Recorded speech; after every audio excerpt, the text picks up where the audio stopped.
bergeser dok. Kedengaran dok? Ya, oke. Ya, jadi ini dari SKDI 2013 yang mungkin belum diperbarui ya, sampai sekarang masih sama. Area kompetensi dan keterampilan klinis meliputi anamnesis, PEMFIS, laboratorium dasar, ini penunjang lain. Kemudian setelah diagnosis tegak dari anamnesis, pemeriksaan fisik dan pemeriksaan penunjang, termasuk prinsip keterampilan terapeutik atau penata laksanaan, kemudian prinsip kewaspadaan standar, hal-hal yang perlu diperhatikan secara khusus untuk pasien, dan kita tambahkan kedaruratan klinik atau kasus-kasus kedaruratan yang harus mendapat perhatian khusus dari teman-teman yang akan menjadi dokter. Slide awal.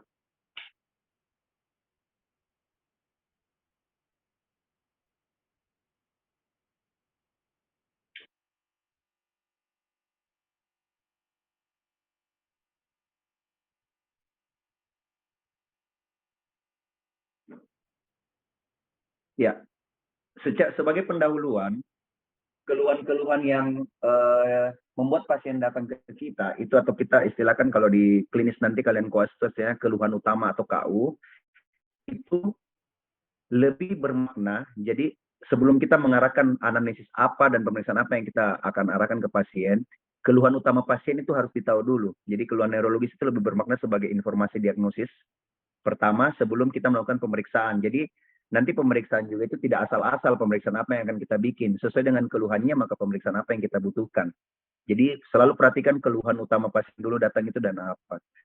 Kemudian yang harus kita bangun untuk pasien adalah detik pertama pasien ada di depan kita, selalu bangun dulu rasa percaya diri, baik percaya diri kita sebagai pemeriksa maupun mendapatkan rasa kepercayaan dari pasien sendiri. Jadi teman-teman perlu tahu bahwa ketika pasien masuk, dia juga punya rasa percaya bahwa yang dia dapatnya ini adalah seorang dokter. Ya, jangan sampai, nah kok dokternya kayak begini, aduh saya percaya enggak ya, kira-kira kalau saya cerita, dia bisa enggak ya menganalisa atau menyimpan rahasia atau dan sebagainya. Jadi trusted atau rasa percaya itu penting ya. Ketika pasien ada di ruang periksa kita, kita sudah harus meyakinkan bahwa kita dipercaya sebagai dokter, kita juga percaya diri untuk melakukan anamnesis dan pemeriksaan fisik kepada pasien kita. Selain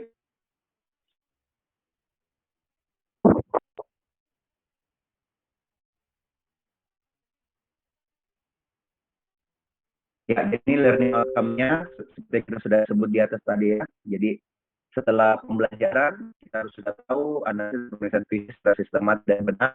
Ya, sudah bilang, diagnosis, berikan intervensi telah implementasi dengan benar. Slide.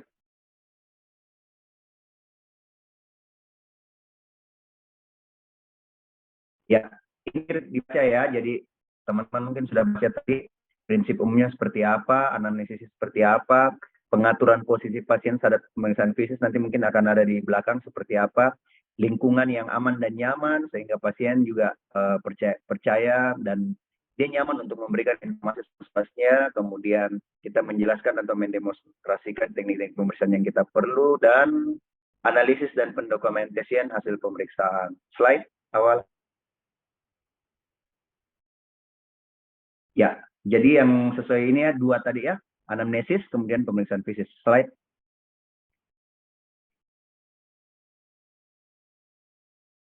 Ya, ini buku-buku pegangan yang adik-adik perlu pakai untuk ini. Jadi jangan buat spesial saja dari bagiannya atau dari fakultas. Kalau kita mau dengan betul atau dengan bagus ilmunya kita, ya ada buku hitam namanya. Kalau kami dulu waktu residen namanya buku hitam. Tata pemeriksaan klinis dalam neurologi ini pengarangnya Prof. Priguna Sidarta dan Prof. Marjono. Kemudian Neurologic Examination, De Jong, ada buku De Jong namanya. Kemudian Lumban Tobing yang buku hijau, ini pemeriksaan fisik dan mental yang hijau. Kemudian Crash Course Neurologi, Crash Course Sistem Saraf. Ini dua penerbitnya Elsevier ya. Kalau mau lebih mantap lagi, bukan cuma manual CSL yang dari fakultas, ya buku-buku pegangan yang perlu kita baca bersama. Slide.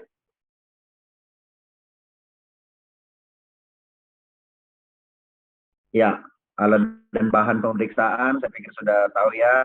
Pasien ya jelaslah karena pasien. Jadi mungkin kalian nanti adalah kita siapkan pasien simulasi atau antar mahasiswa sendiri yang belajar dulu berganti-gantian menjadi pasien dan pemeriksa. kemudian kita butuh meja dan tempat tidur, kemudian alat-alat sesuai kebutuhan, ya ini. Ini sepertinya nanti disiapkan oleh fakultas ketika kalian CSL, tetapi sebagai bahan persiapan dari awal, tidak ada salahnya kalau adik-adik semua punya minimal yang alat pemeriksaan standar seperti lampu senter, oftalmoskop, garpu tala, dan alat pemeriksaan status vital, tanda-tanda vital ya. Itu karena kalian akan pakai terus sampai kelas, bahkan sampai kalian jadi dokter, itu nanti akan jadi barang pribadimu dan akan jadi alat pemeriksaanmu. Oke, kalau saya sih saya punya ada hammer motorik, kemudian ada hammer sensibilitas yang hammer T, kemudian saya pakai lampu senter atau pen light, kemudian kita butuh apa lagi ya yang sekarang saya pakai, ya itu minimal ada 3 itulah yang kalian kantongi tiap hari di luar tensimeter dan stetoskop. Oke, slide.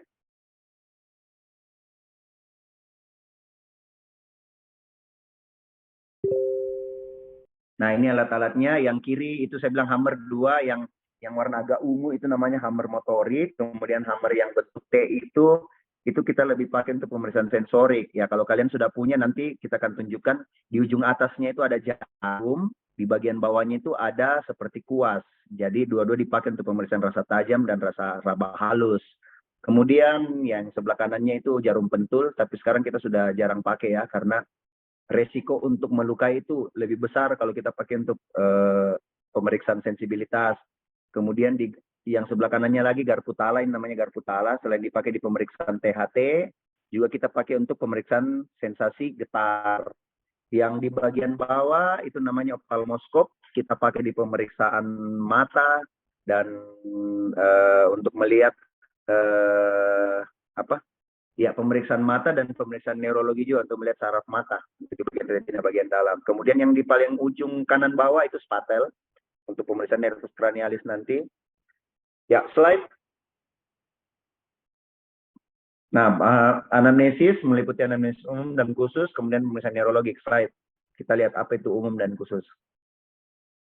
Ya, anamnesis umum itu mulai dari identitas pasien ya, data statistik, nama,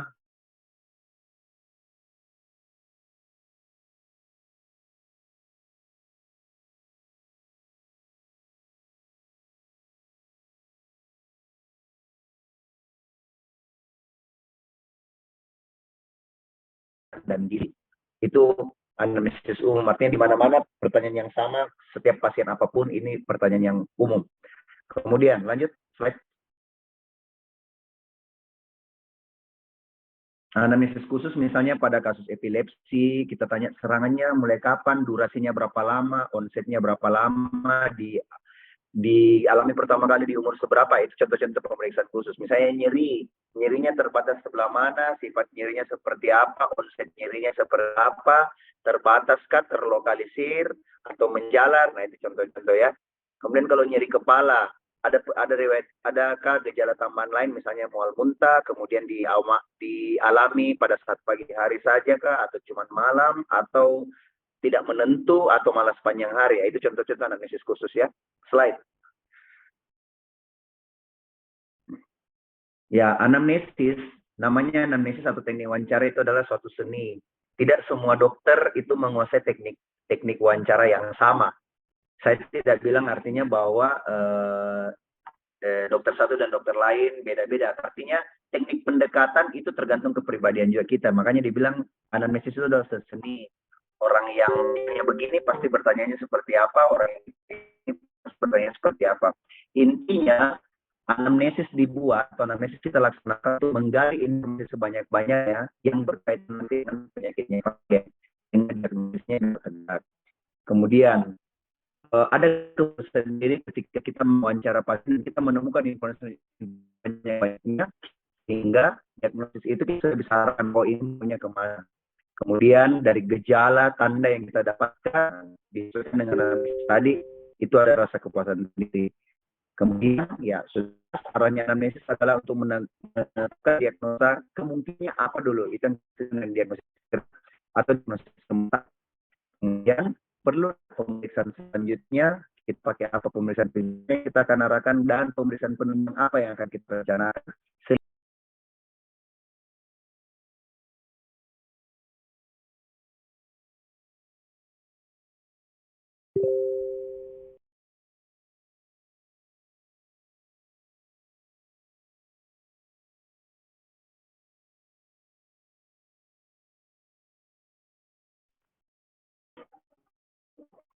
Sorry dek, agak terpotong tadi. Jadi kita dari diagnosa kerja dan diagnosa sementara kita arahkan ke diagnosa definitif atau diagnosa finalnya dari pasien. Slide awal.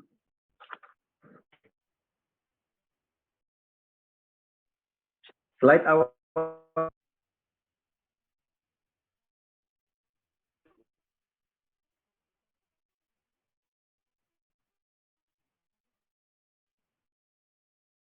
Tabe dok, sudah berpindah slide-nya dok. Tabe dok.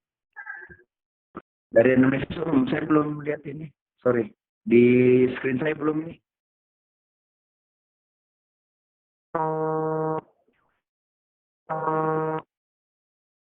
Ya, anamnesis umum. Mungkin Ya, oke. Dari anamnesis umum ada namanya autoanamnesis dan aloanamnesis.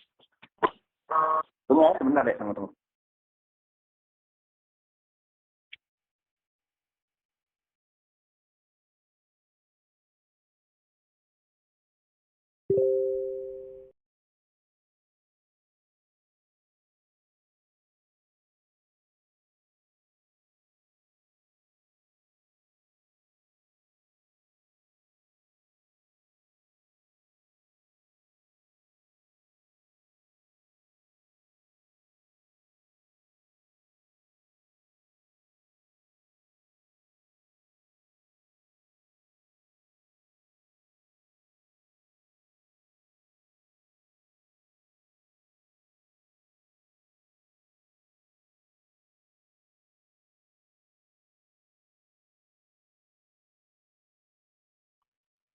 Tunggu sebentar ya, saya karena pasien dulu sebentar sekali. Tabe dok, iya dok.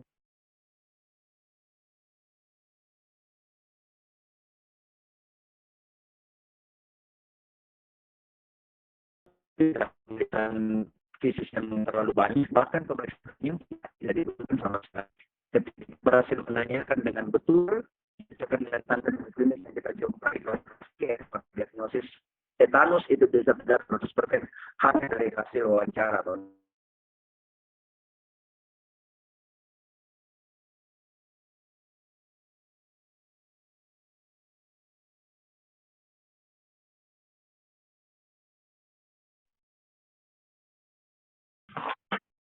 Ya, dari anamnesis itu ruangan yang kita perlu jadi ruangan yang tenang sehingga pasien bisa bercerita dengan leluasa.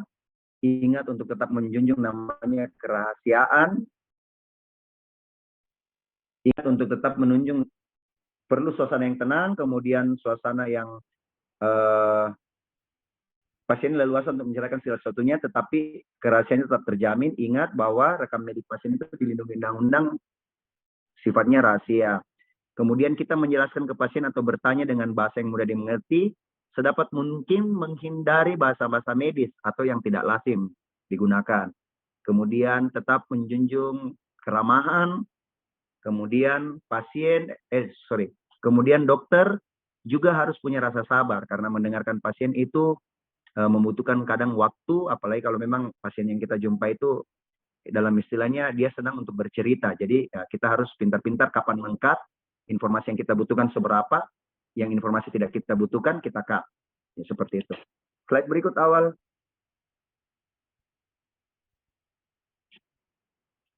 Ya, cara mencatat, jadi kita mencatat di anamnesis ya, ini kita belum pindah ke pencatatan untuk diagnosis nanti dan yang lain penemuan yang kita temukan. Bahasa yang kita pakai bahasa awam atau bahasanya pasien. Tetapi secara Indonesia itu maknanya jelas. Kadang-kadang kita perlu pakai, kalau dulu bisa kita pakai istilah bahasa Jawa, misalnya ngelieng, istilahnya pasien muter-muter, itu bisa kita catat, tapi minimal secara eksplisit itu kita bisa mengerti, oh maksudnya nglieng itu apa, maksudnya mutar-mutar itu apa.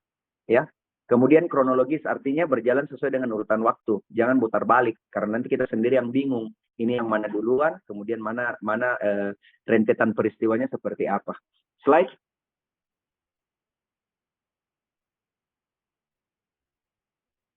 Ya, jadi itu ya, tadi saya sudah jelaskan nama, jenis kelamin, umur, alamat, status perkawinan, pekerjaan, agama, suku bangsa, ya penggunaan tangan juga kadang-kadang perlu kita tahu, ya ada kasus neurologi itu penting.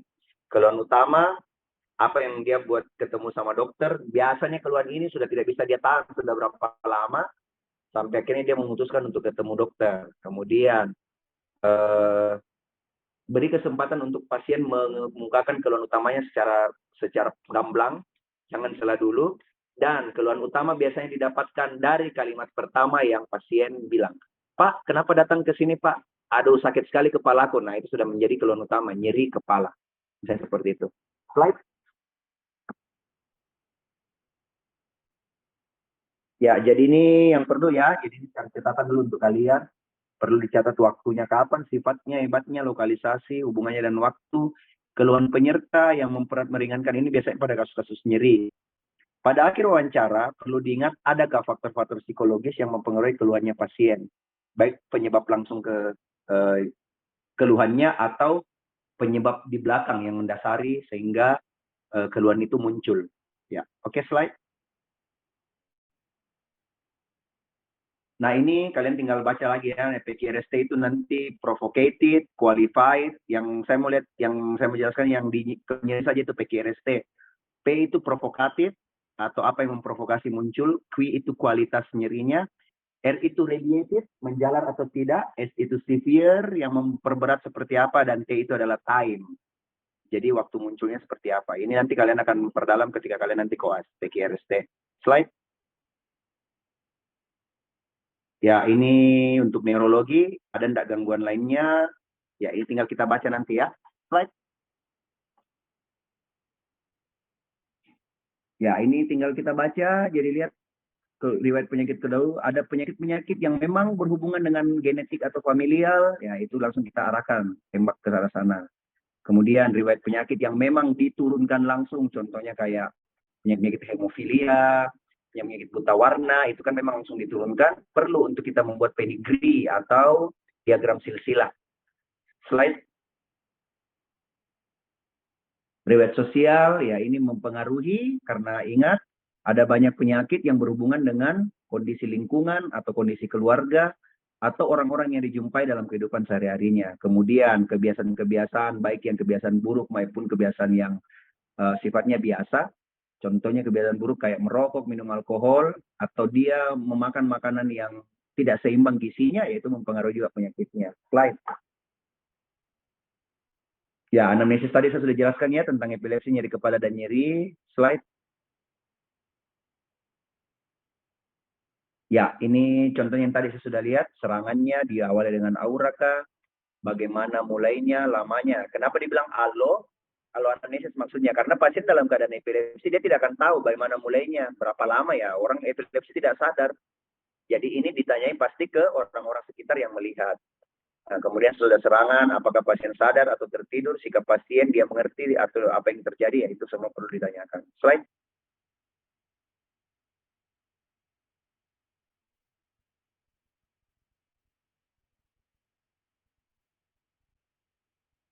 Ya, frekuensinya, kemudian setiap kali di luar serangan, adakah perubahan sikap atau tingkah laku, dan umur pada saat serangan pertama terjadi, kemudian apa rencana terapinya kita. Slide.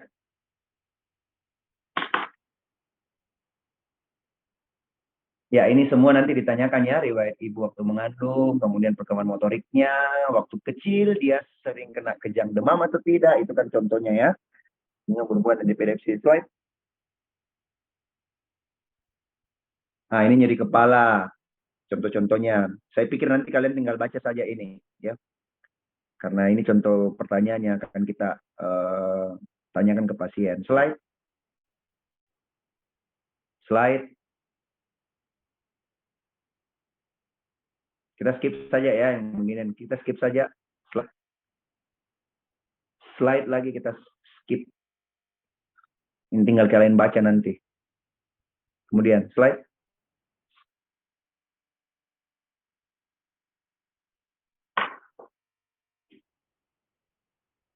Ya, slide. Ya, kita masuk ke pemeriksaan fisik. Mohon perhatiannya, lihat baik-baik ya. Ada mungkin yang akan kita skip, ada yang kita perlu perhatian khusus. Ya, jadi pemeriksaan fisik yang perlu dipertimbangkan pertama adalah jaga kesopanan. Kadang-kadang pemeriksaan fisik itu apalagi kalau menyentuh bagian-bagian tubuh tertentu yang menurut pasien itu kalau di kehidupan sehari itu tidak wajar, tapi perlu kita lakukan karena pemeriksaan ini betul-betul dibutuhkan untuk menegakkan diagnosis. Kalau diagnosis tepat, terapi akan tepat. Apalagi kalau untuk teman-teman yang mungkin tahu dengan aturan bukan muhrimnya, tapi ini kita belajar bahwa dalam tugas mulia sebagai seorang dokter, sepanjang kita menjunjung tinggi nilai-nilai kemanusiaan dan rasa kesopanan, kita tetap mengedepankan bahwa pasien itu sebenarnya adalah gurunya kita, karena tanpa pasien kita tidak bisa belajar untuk menegakkan diagnosis ke pasien-pasien yang lain. Maka saya pikir apapun yang kita kerjakan, kalau kita dengan niat yang tulus, yang ikhlas, ya saya pikir sepanjang kita masih menjaga juga etika dan kesopanan, pasien juga bisa merasa nyaman dan kita bisa minta persetujuan sehingga nanti untuk pemeriksaannya itu benar-benar dilaksanakan dengan nyaman, tepat, dan benar. Kemudian mengadakan hubungan ini maksudnya secara emosional, pasien percaya kepada pasiennya, dan kita juga melakukan pemeriksaan yang betul-betul dibutuhkan, bukan pemeriksaan yang asal-asalan. Kemudian ya pencahayaan dan lingkungan yang memadai, ini misalnya kalau kita melakukan pemeriksaan dalam ruangan pemeriksaan kita di poli atau klinik. Kemudian tahap pertumbuhan dan perkembangan pasien yang perlu dilihat lewat posturalnya dan sebagainya. Kemudian pencatatan data. Dan kita tahu apa tindakan yang sesuai untuk pasien dengan hasil pemeriksaannya. Slide.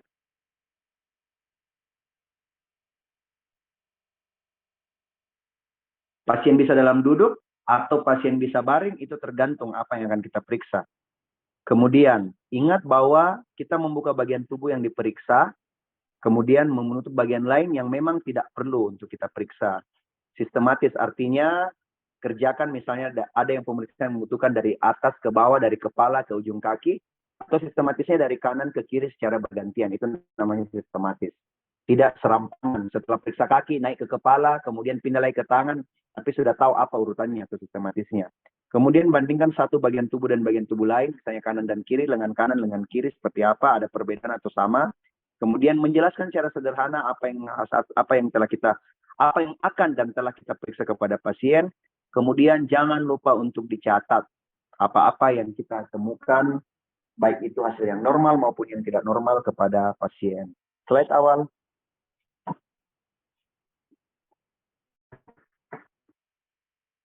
Ya, jadi ini urutannya yang perlu paling tidak standar untuk pemeriksaan neurologis untuk pasiennya, mulai dari status kesadaran, yang nanti kita akan jelaskan lebih di belakang tentang Glasgow Coma Scale, kemudian high cortical function atau fungsi kortikal luhur, kemudian Meninggal sign atau tanda-tanda rangsang Mennings, nervus cranialis 1-12 pasang, kemudian sistem motorik, sistem sensorik, sistem otonomik, dan fungsi koordinasi. Nanti ada juga mungkin pemeriksaan tambahannya. Slide. Ya, ini untuk GCS. Nanti saya pikir ini kita baca dulu, karena nanti akan di CSL-nya pasti akan lebih dijelaskan lagi ya. Kemudian lebih enak kalau langsung kita simulasi seolah ada pasien, kemudian akan dijelaskan. Intinya kalian baca dulu. Kenapa dibilang Glasgow Coma Scale? Karena ditemukan oleh atau disepakati pada saat ada pertemuan antara bagian atau pertemuan medis di daerah Glasgow itu hari ini untuk menentukan derajat koma atau derajat tingkat penurunan kesadaran pasien. Yang ini masih dipakai sampai sekarang, disepakati secara global atau mendunia. Mulai dari respon motorik atau eye respon, kemudian verbal respon, dan motor respon. Jadi jangan cuma bilang ya AI-nya berapa. Kadang-kadang kami ketawa kalau pasien ini AI-nya berapa. Ya AI-nya 2. Kan kalau ditanya AI-nya berapa, matanya berapa? Ya 2 matanya orang. Tapi kan kalau kita bicara GCS ya harus lengkap. Eye responnya berapa? Jadi respon membuka matanya itu berapa? Respon motoriknya berapa? motorik responnya berapa dan verbal responnya berapa. Jangan cuma bilang I-nya berapa, motoriknya berapa. Kemudian untuk kalau kalian belajar dari sekarang untuk penyebutan GCS nanti bukan jumlahnya saja ya. GCS berapa deh? 7. Ya betul 7 misalnya, tapi jabarkan 7 itu dari mana misalnya. I responnya 1, motorik responnya 4, kemudian verbal responnya misalnya 2, jadi 1. Jadi itu harus disebut ya. I respon 1, motorik respon 4, kemudian verbal respon 2. Jadi jumlahnya 7. Betul kalau kita sebut GCS memang jumlah penting, tapi penjabarannya itu harus kalian tahu karena I respon berapa itu menentukan perbedaan-perbedaan dan motorik respon. Jadi perlu untuk kalian tahu. Slide.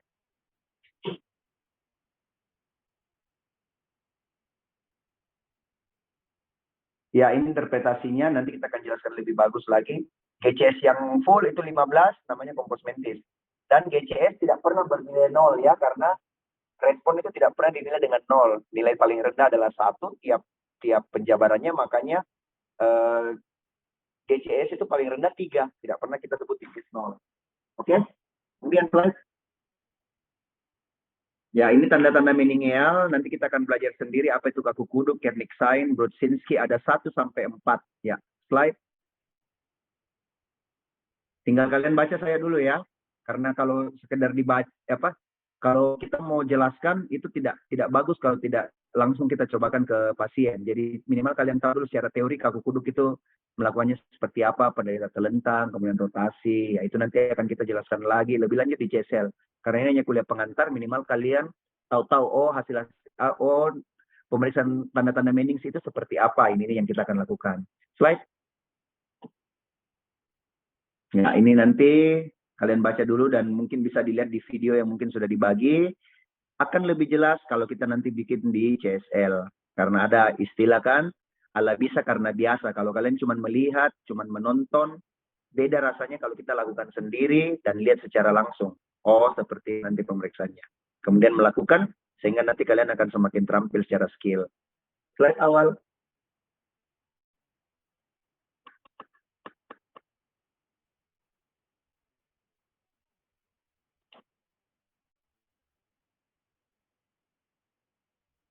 Slide. Ya, Brzezinski ya, sudah. Slide.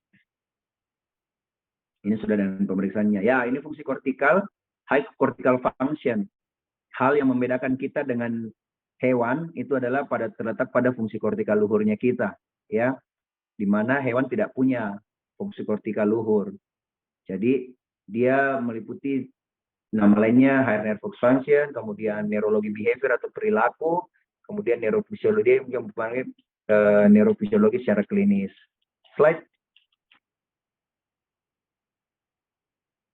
Ya, ini ya jadi 5 komponen dari fungsi kortikal luhur, bagaimana kemampuan berbahasa, kemampuan memori, visospasial, emosi dan personality, dan kognisi. Gimana berpikir. Kemudian, slide.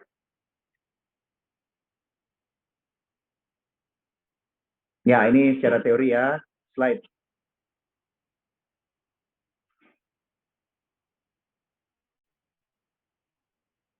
Ya, kalau untuk manusia secara umum, kalau dia belahan otaknya kiri yang dominan, jadi belahan otak kiri itu mengatur kemampuan kita berbicara, kemudian membaca dan menulis, dan untuk memori. Slide.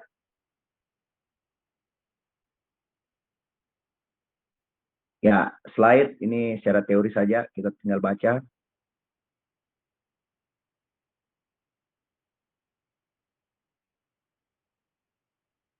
Ya, belahan otak kanan atau hemisfer yang sebelah kanan itu dari pemilihan gaya bahasa, kemudian kewaspadaan, cara berpikir yang lebih menggunakan secara seni sebenarnya ya di sebelah kanan itu, dan kreativitas. Slide.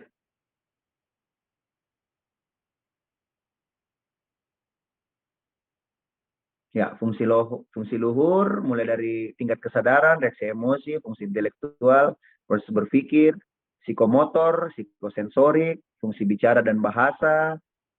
Slide. Nah, kita tinggalkan FKL, kita masuk ke cranial nerve atau nervus cranialis.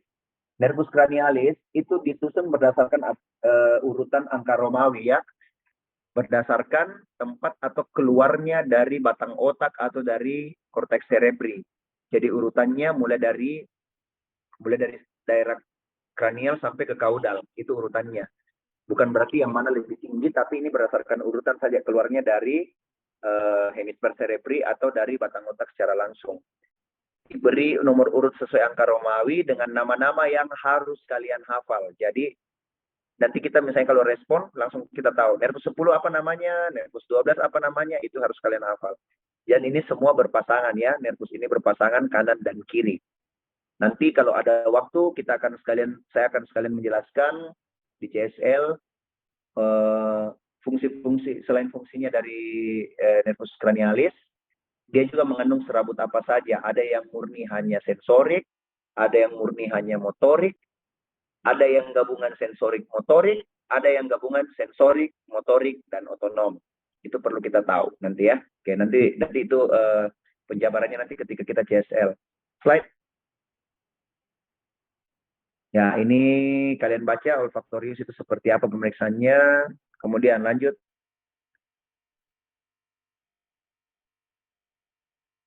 Slide. Saya kalau yang kayak begini saya skip saja karena pasti nanti di CSL kalian akan lebih lihat. Saya akan menjelaskan yang memang kemungkinan ini akan jadi pengantar sebelum kita supaya kita tidak buta-buta masa nanti di CSL. Slide.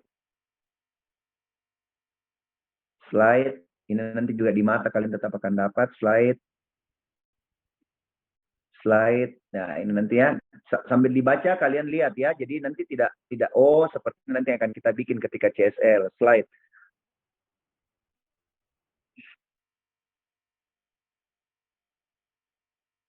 Oke, 346 ini namanya ini lebih banyak bergerak nanti pemeriksaannya ke gerak bola mata. Slide. Ya, ini perlu kalian tahu nanti geraknya ya. Pokoknya nanti kita akan pelajari langsung secara langsung ini demonstrasikan di CSL. Slide.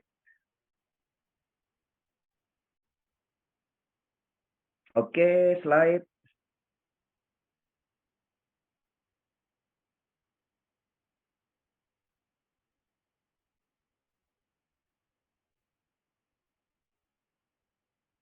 Ya, ini nervus trigeminus disebut dengan istilah trigemini, artinya 3 cabang besar. Nah, itu kalian akan tahu.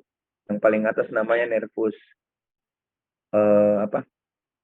ophthalmicus, kemudian nervus kedua itu namanya nervus maxillaris, cabang kedua maxillaris, dan cabang ketiga namanya mandibularis. Jadi dia punya 3 cabang besar, makanya disebut trigeminus. Slide. Ini refleks kornea nanti untuk pemeriksaan nervus 5. Slide. Slide. Nah, ini nervus 7. Nervus yang paling banyak kita periksa di neuro atau wajib diperiksa itu adalah 7 dan 12. Kenapa seperti itu? Kalau saya terangkan secara teori, sepertinya kalian membayangkan saya nanti seperti apa ya. Nanti kita bahas di CSL. Kenapa 7 dan 12 itu memegang peranan penting sekali untuk neurologi. Slide. Slide. Slide lagi. Sambil kalian baca ya, ini pemeriksaan nervus 8 atau nervus acuticus atau nama lainnya vestibulocochlearis. Ya, kenapa dibilang vestibulocochlearis? Dia gabungan, ada yang mengatur untuk vestibularis atau keseimbangan dan koklea untuk pendengaran di telinga bagian dalam. Pemeriksaan ini kalian juga akan perdalam nanti di sistem indera khususnya di bagian THT. Slide. Ya, ini glossopharyngeal nervus 9 dari kata glosso dan faring. Glosso itu artinya lidah, faring ya faring. Dia banyak berhubungan nanti dengan di daerah faring dan laring. Slide. Ya, nervus vagus, nervus yang paling panjang. Vagus dari kata vagal artinya menjelajah, karena ujung serabut paling ujungnya bahkan sampai di sepertiga kolon bagian proksimal. Saking jauhnya ini kerjanya ini nervus vagus, makanya disebut nervus penjelajah. Kemudian namanya nervus aksesoris atau tambahan, karena dia mungkin serabut yang paling pendek, hanya ada 2 otot yang dia sarafi. Nanti kita akan periksa dua-dua, SCM atau sternocleidomastoideus dan trapezius. Kemudian slide.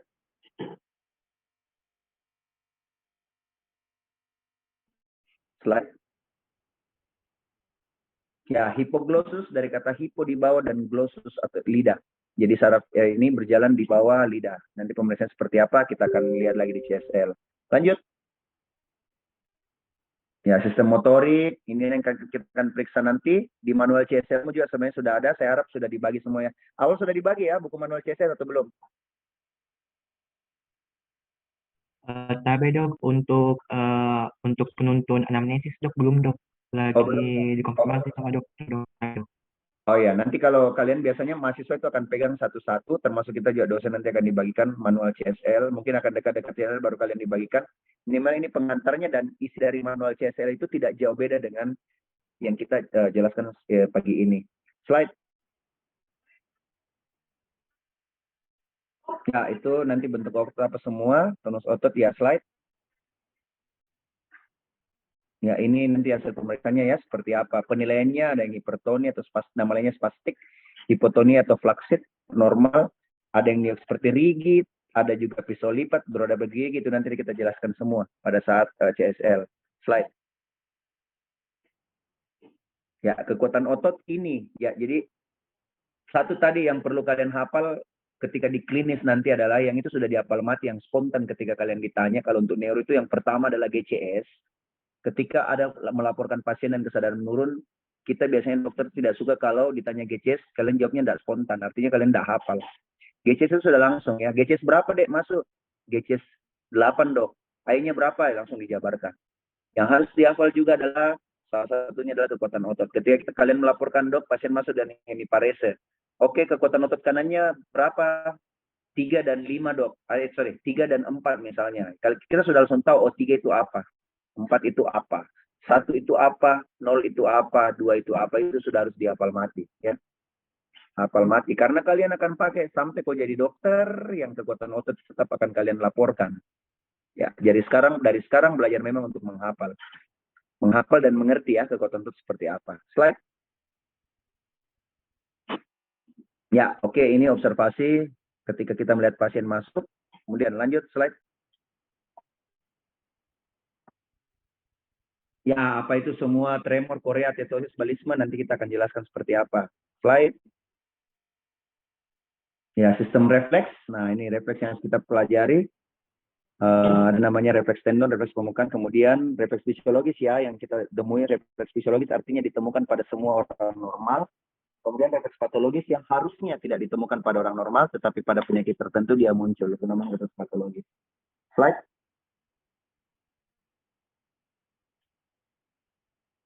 Cara menimbulkan refleks ya, oke, secara teori kalian baca dulu. Seperti ini nanti. Kemudian nanti kita akan peragakan langsung ketika CSL. Slide. Dinilai refleks itu dari kecepatan kontraksinya, relaksasinya, kekuatan kontraksinya, berlebihan atau tidak, karena ada nanti istilah hiperrefleks, kemudian derajat pembentukan ototnya. Nilai refleks itu dinilai dengan 0 atau kurang lebih artinya di bawah normal. Normal itu dinilai dengan 2 angka, positif 1 atau positif 2. Slide. Pemeriksaan khusus, ya ini BR, BPR istilahnya kita biasa tricep pireflex, tricep pireflex, KPR pireflex, itu kalian kode-kode C56, C678, L234, L512, itu kalian mengerti nggak dengan kode itu?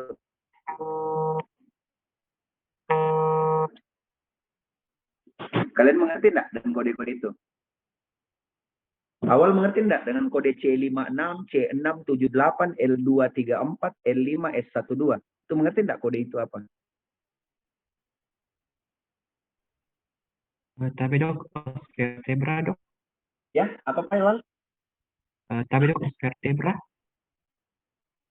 Vertebra ya. Kalau kita berbicara neuro, kita tidak berbicara vertebranya lah, tapi langsung ke medula spinalisnya.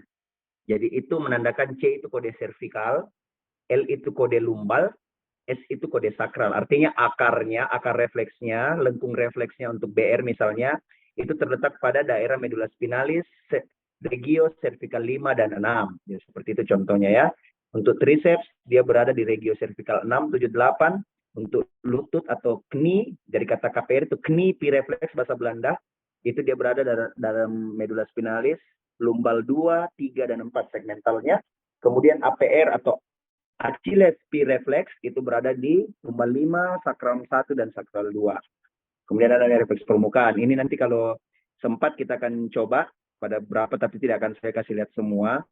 Ada namanya refleks dinding perut dan refleks cremaster. Itu nanti akan kita coba kalau ada waktu ya. Refleks permukaan, refleks dinding perut dan refleks cremaster. Slide. Nah ini dah tuh refleks kulit, refleks dinding perut, kemudian nanti ada tekniknya, kemudian refleks cremaster. Karena ini pemeriksaannya agak tidak nyaman, akan saya tunjukkan pada beberapa orang tertentu saja. Ya, kemudian refleks angin, tidak perlu semua, satu saja yang kalian tahu dari refleks permukaan itu sudah minimal mewakili pemeriksaan refleks permukaan itu seperti apa. Slide. Ya, ini refleks kornea dipelajari juga tadi, kemudian refleks lapis ini ada, kemudian refleks patologis, kita masuk ke patologis. Ada banyak ya. Ada namanya Babinski, Chedok, Schaefer, Oppenheim, Gordon, Rossolimo, Mendel Betterel, dan refleks Clonus juga masuk. Kemudian ini semua di daerah kaki. Rata-rata yang lain, refleks patologis yang utama namanya refleks Babinski. Ini nama penemunya, rata-rata semua nama penemu ini. Yang menemukan. Babinski itu nama orang, Chedok nama orang, Schaefer nama orang, Oppenheim nama orang, semua hampir nama orang. Semua hampir sama dengan refleks Babinski, artinya refleks hasil refleksnya sama. Sehingga rata-rata pemeriksaan yang lain disebut dengan nama varian Babinski. Ya, refleks yang utama itu tetap Babinski. Jadi nanti patokan kita ada di Babinski. Yang lain itu variannya. Kalian tahu lebih banyak, lebih bagus lagi. Kemudian ada namanya refleks Hoffman dan Tromner. Ini untuk tangan. Kemudian ada namanya refleks Redi dan Meyer. Nanti kita akan pelajari kalau sempat. Karena kalau saya tidak salah ingat di manual CSL kalian itu cuma Babinski, Chedok, dan Oppenheim yang ada. Kalau untuk tangan yang ada adalah Hoffman dan Tromner. Yang lain ya kalau ada waktu kita bisa peragakan juga. Ini tergantung waktu CSL-nya nanti ya, sempat atau tidak. Slide. Ya ini kelumpuhan tipe WMN ya, slide. Kita baca saya dulu ya. Slide. Ini kebalikannya semua. Slide. Slide. Ya, slide. Ya, ini sensibilitas. Jadi ada namanya eksteroseptif. Permukaan, kemudian sensibilitas dalam itu namanya proprioseptif. Nanti akan saya jelaskan ulang lagi. Kita akan jelaskan ulang lagi di CSL. Kemudian fungsi kortikal untuk sensibilitas ada itu juga. Oke? Slide. Nah, untuk sensibilitas memang karena dia sifatnya subjektif, otomatis pasien harus sadar dulu karena kita harus butuh responnya. Kemudian dia cukup kooperatif, cukup intelijen, artinya mengerti dengan bahasa-bahasa dan apa yang kita pemeriksaan itu pasien mengerti. Kemudian menerangkan kepada pasien maksud dan cara responnya, kemudian respon secara rileks dan tidak melelahkan kepada pasien. Slide.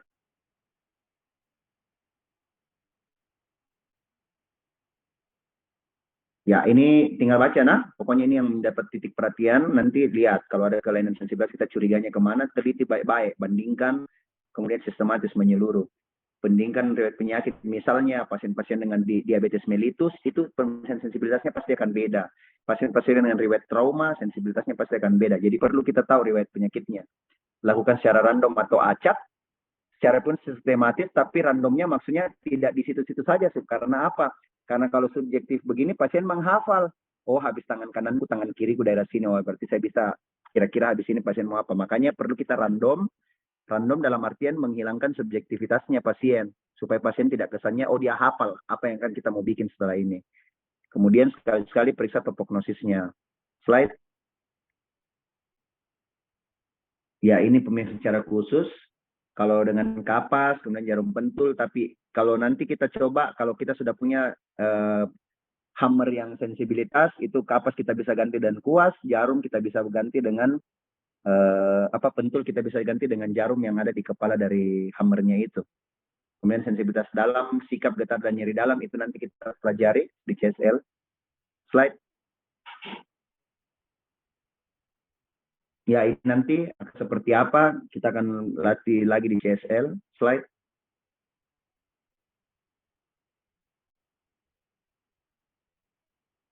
Ini apa ini? Tunggu dulu. Oh ya, untuk pemeriksaan ini juga itu di bawah garpu tala, kemudian ada kita stereognosis seperti apa. untuk mengenal benda, mengenal dalam atau tidak, itu nanti akan kita periksa. Ini sensibilitas semua ini ya. Slide.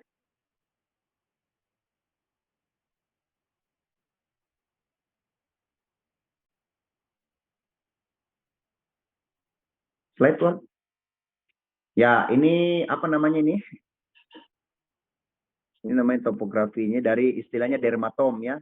Dermatom dari kata derma dan tomo. Tomo dari kata anatomi pemotongan. Jadi apa ya?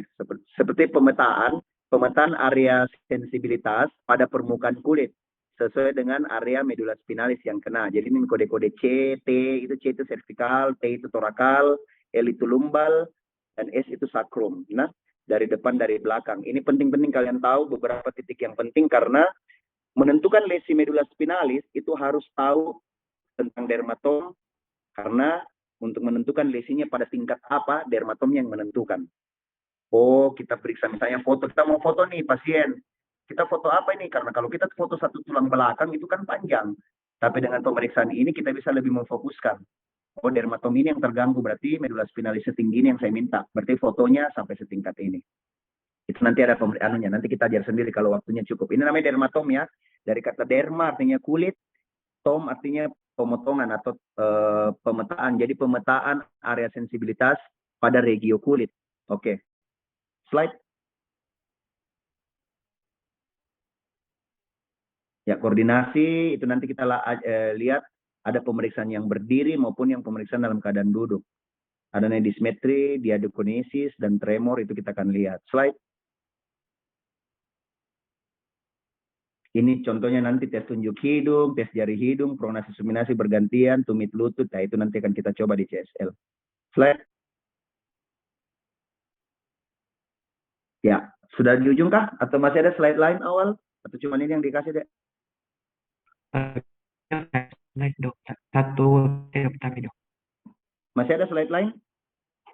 Tapi dok, terakhir untuk PPT ini dok, tapi dok. Oh, PowerPoint ini jangan dikasih. Oke. Jadi Tapi sebenarnya masih kalau ada satu PowerPoint. ya, bagaimana? Kenapa deh? Sorry, saya tidak jelas suaramu. Kenapa? Tapi ada satu PowerPoint dok, tapi dok. Masih ada PowerPoint? Coba buka kalau masih ada PowerPoint.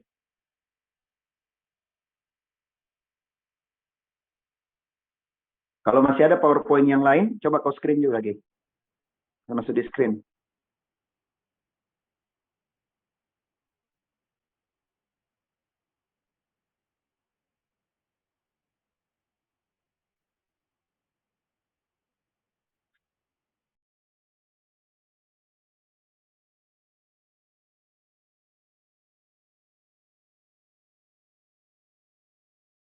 Tapi dok, ini dok.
Ya, jadi keseimbangan, jadi ini fungsi yang penting juga ya, karena mempertahankan pusat massa tubuh terhadap dasar tumpuan. Jadi keseimbangan itu diperankan tiga, ada dari input sensoris dari penglihatan terutama visual, jadi kita istilahkan visual, kemudian proprioseptifnya sendiri, dan sistem vestibularis. Yang paling utama dari keseimbangan itu adalah vestibularis. Kenapa? Itu nanti kan kita jelaskan di CSL. Kenapa vestibularis itu lebih penting daripada yang lain. Bukan yang duanya ini tidak penting, tapi dari semua sistem keseimbangan, vestibularis yang paling memegang peranan penting untuk keseimbangan. Oke? Kemudian trauma, penyakit atau proses penurunan dapat mengurangi suatu komponen tersebut. Ya, betul. Slide.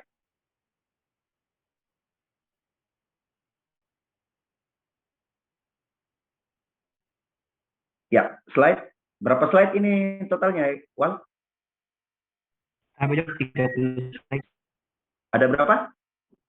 Sampai dok 30 slide dok. 30, karena banyak sekali, Dik. Slide, coba saya lihat dulu. Kalau ada yang penting, kalau teorinya kita skip saja. Slide dulu, Dek. Yang di pemeriksaannya mau yang saya lihat, ini kan teori sekali nih. Slide, ini kan untuk telinga. Slide, lagi. Tidak penting untuk CSL-mu ini. Kemudian slide. Nah, ini tes Romberg. Kayak tadi tidak sempat dijelaskan ya. Kalian baca, ini namanya tandem guide, nama lainnya tandem walking. Ya. Slide. Ya, slide. Kemudian Unterberg ini tidak kita bikin di manual CSL, tapi perlu secara teori saja kalian baca. Slide.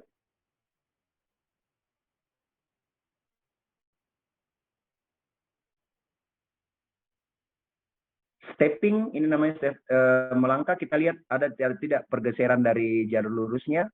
Slide.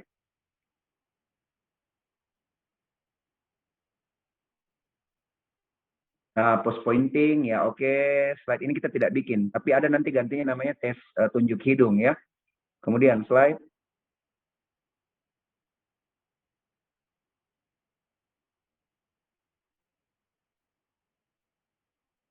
Babinski Whale, ini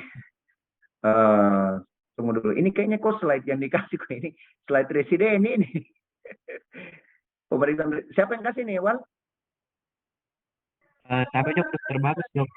Oh, iya, kalau sekarang saya lihat ini pemeriksaan yang ini kita pakai untuk residen. Slide lagi, slide. Saya lihat dulu untuk perkembangannya. Lanjut, karena di manual CSR-nya kalian nggak dibikin gini. Slide.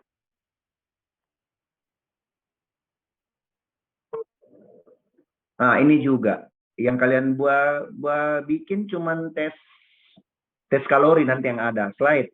Iya, seperti untuk residen sini. Slide.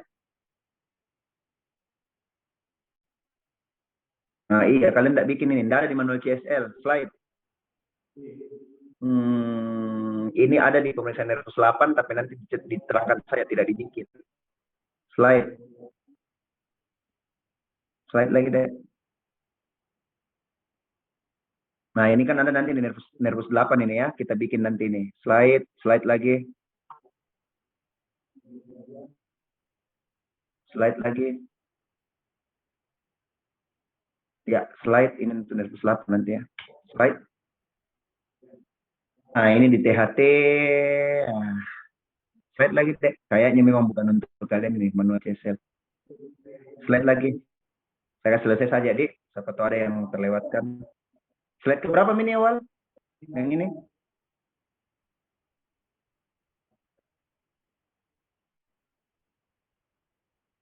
Sudah lebih setengahnya ya, Wal?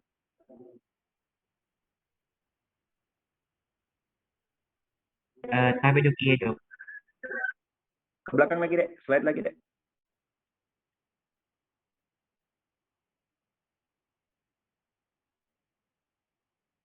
Skip saja ini. Skip.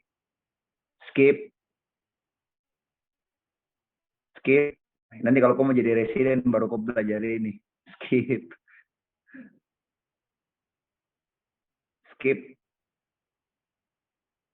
Nah, tuh, kayaknya bukan ini. Ya oke, yang penting tadi itu yang di ini ya. Sebenarnya ada tambahan di manual CSL itu yang pemeriksaan ini nanti yang sayangnya tidak ada di sini. Apa itu tes LASEK, Patrick dan kontra Patrick. Kalau saya lihat di manual CSL yang sebelum-sebelumnya, di slide ini belum ada, tapi tidak apa-apa. Nanti kita lebih bagus praktekkan langsung ketika CSL seperti slide seperti itu. Awal ini ketua kelas ya? Sampai dok iya dok. Oh iya.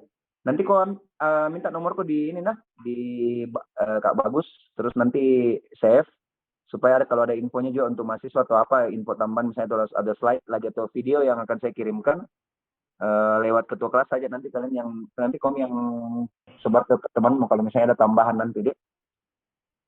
Sampai dok baik dok. Iya. Kau ambil nomorku di Bagus nanti nah baru kau catat baru kau chat saya supaya saya save juga nomormu nah. Sampai dok baik dok. Iya. Oke.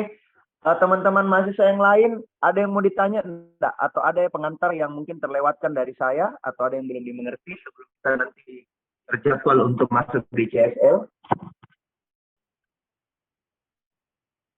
Ada yang masih mau ditanyakan selain awal misalnya?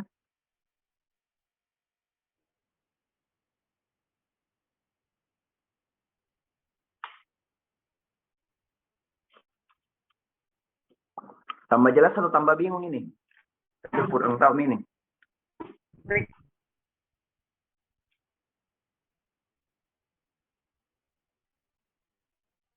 Rehan ya? Siapakah? Ada yang mau bicara kah? Atau ada yang mau bertanya? Atau semua jelas di? Atau bagaimana?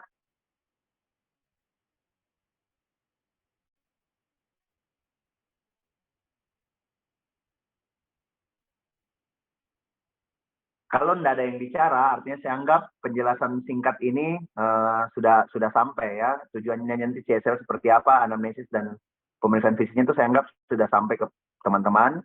Jadi ketika nanti kita bertemu di CSL, bukan cuma saya sendiri nanti, mungkin ya ada sekitar 5 atau 6 pembimbing, kalian masuk itu tidak dalam keadaan kosong dan tidak mengerti apa-apa ya. Jadi minimal penjelasan ini sudah jadi pengantar. Apa-apa yang kita buat, apa-apa pemeriksaan yang akan spesifik kita lakukan, itu semua minimal kalian sudah tahu ya. Sambil menunggu manual CSL yang akan dibagikan oleh fakultas.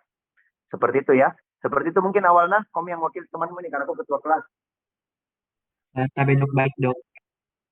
Ya, jadi nanti saya diinfokan, tolong simpan nomor awal. Jadi kalau ada apa-apa nanti misalnya juga ya sambil kita menunggu juga, karena saya belum tahu ini apakah di bulan ini kita CSL atau di Agustus nanti, kita belum tahu, nanti menunggu info dari Dokter Wery terutama nah untuk ininya. Oke, seperti itu. Bagus masih standby kah? Kakak bagus masih standby kah?